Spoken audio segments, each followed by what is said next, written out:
Hi there. Ready for lesson one? Okay, this is lesson one. First, I want you to look at this, and then I want you to pick up your pencils, and I want you to begin to do a drawing sort of like this, your own, well, just like this.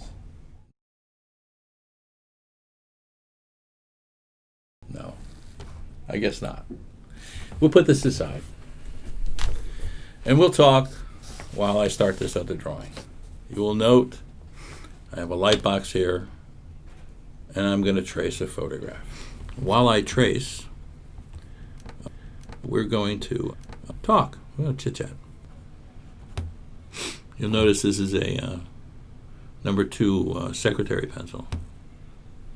It's not really the tool, it's the way you wield it, as swordsmen used to say.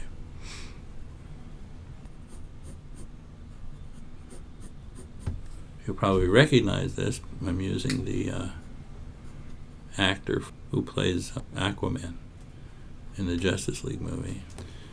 And I'm using multiple photographs from different parts and different things to do. This is okay for part of the face, but then things have to change. It's all like a mishmash of stuff, but I know what it is. Kind of put together a composition that I'm happy with. Of course, it's the little things that matter. You have to get it, see it, spot those things. You can't just trace, you know what I mean?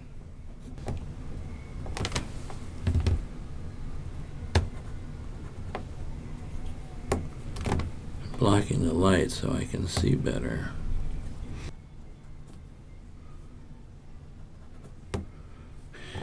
The smart thing to do as you're going along is to, if there's subtleties that you think you can go back and get, don't go back and get them, do them now. Because you'll forget later, and you'll wonder why the thing doesn't look like the person. This will definitely look like Jason Momoa, or the character Aquaman in the movie, and not so much like Jason Momoa, but the character Aquaman as played by Jason Momoa. There are all these rules and guides and instructions and pathways, and everyone who teaches you has a different way and methodologies to pass on to you exactly what they know. The lessons that got them from here to there, where you are, and whatever limited success they can teach you. It generally goes, just follow these steps and you can do what I do. But that's not what you want, is it? You want to take your own personal type of work and improve it to the point that someone will pay you for it. That's not what we do here. I'm sorry. Here, we want you to fulfill your own potential and learn to become an artist first. An educated and learned artist who can and knows how to use all the tools available to him or her in order to improve and enter the community of creators who tell stories to the world. From stage design, film design, illustrating comic books, cartoons, animations, and I was going to say fine art, but since I have no idea what the hell fine art is, we'll just have to skip over that one and stick to the artwork of all these other learned professions. Artwork that teaches you how and shows you how to earn a living. Ever heard a fellow student or fan say this? A real artist doesn't trace photographs. That is what is known as an uneducated opinion. Then we have facts. You don't have to write this down, but you should remember it. All the best artists of the last 100 years have traced photographs for their finished work. Sounds a lot different from what an undereducated opinion is, doesn't it? Okay, let's check it out. Let's see if it's true. Can you name the best artists of the last 100 years? Well, no, I wouldn't think so. You're too busy drawing and likely making the same mistakes day after day, over and over again. Why do I say that? Lord, same mistakes over and over. Art, like any skill or profession, must be learned, and so it must be taught. It's a process of learning and teaching. I know. But Mr. Adams, drawing is fun. I enjoy it. I like to draw. I love to think of things and just draw them out of my head. But they're not just really out of your head, are they? Somewhere, somehow, they had to be put into your head, right? From watching movies, reading comic books, walking down the street. You don't live in a blank void. Information, stimulation is coming into your head from all around you. Your brain is a research source, bits and pieces that you can reassemble from everywhere. You don't and never did draw out of your head. There's nothing there. It's empty. You have to put stuff in. So what makes an artist? A good artist has a constantly good mind that receives and inculcates better and better information to draw from. So, who are the greatest artists of the last 100 years? I've asked you that before. As it turns out, I have them right here. Drew Struzan, copied and imitated by many in, yes, the comic book field. Do you know who Drew is? Drew illustrated the very best movie poster illustrations in the 60s, 70s, and 80s. Star Wars, Indiana Jones, Back to the Future, Goonies, Blade Runner, Harry Potter, Hellboy, all of them. That was Drew Struzan. All traced from photographs. Great works until the actors' agents insisted movie poster depictions of their brilliant actors must be photographs. And with that, the great age of fantastically drawn and painted movie posters ended with a bang. Sucks, huh? Drew is still around banging out winners, but his fantastic poster work is scattered by actors' agents' egos. Okay, that's an opinion, but it's a factual opinion.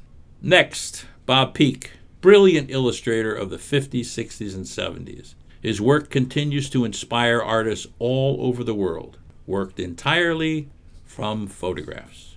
Norman Rockwell. You gotta know who Norman Rockwell is. If you don't know who Norman Rockwell is, you're way behind the curve. Decades of illustrations. Literally thousands of America's greatest images, from farm boys fishing in streams to astronauts on the moon and integration in Selma. Norman Rockwell was a giant who illustrated America and did it from traced photos.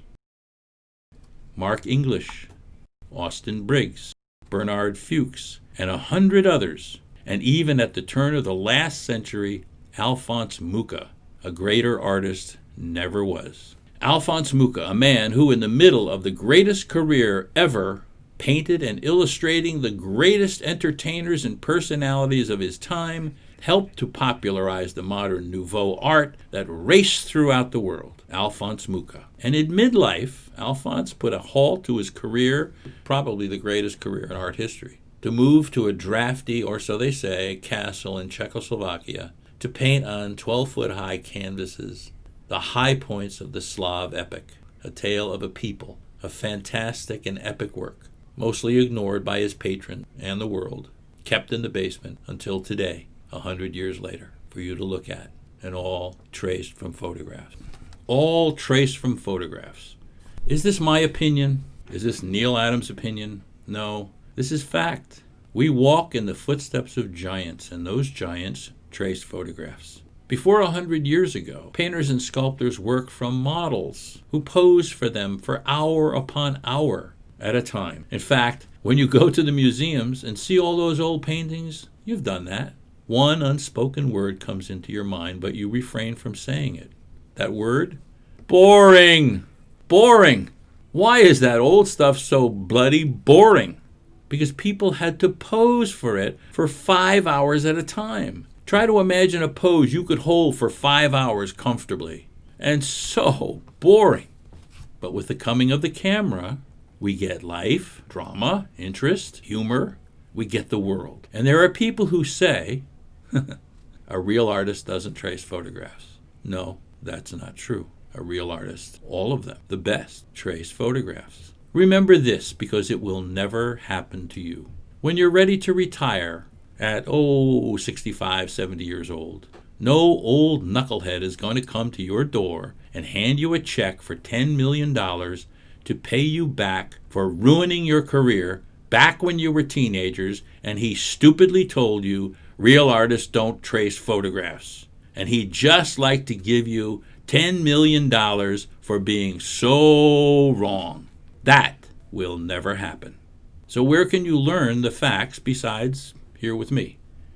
Turns out these artists, because they are so great, have big hardcover books about them and their work. So, after you look at the pretty pictures in these books, which are beautiful, they're gorgeous, go back to the front of those books and look at the little black crawly things in lines and words that tell you about the artists and how they, you remember words, and how they worked and their favorite models, and they will be your teachers. You don't need Neal Adams. The very best artists of the last 100 years will give you the facts and teach you how to work. Look, I'm done with this drawing, traced and copied from several photos.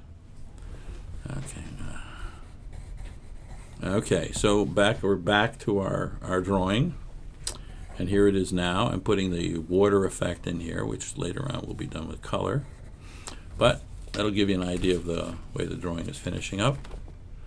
Not so bad. I think the reason that it's not so bad, and in all honesty, guys, is photographs. One photograph, another photograph, another part of a photograph, another part of a photograph. This was a sword, now it's a trident. XY'd the trident, did things to it, altered it, did it, to give me a guide, and I could do this. Now this isn't the same as this, because I'm using the reference, the way the artists that we talked about use their reference, but I'm getting the finished drawing that I need without going through a whole bunch of process, a whole bunch of steps that are valueless to me. So, to give you the best example I can of turning your ability into money, use the tools that you have, do the best work that you can, work hard at it, but if you forget your tools, it's just going to take longer to do it.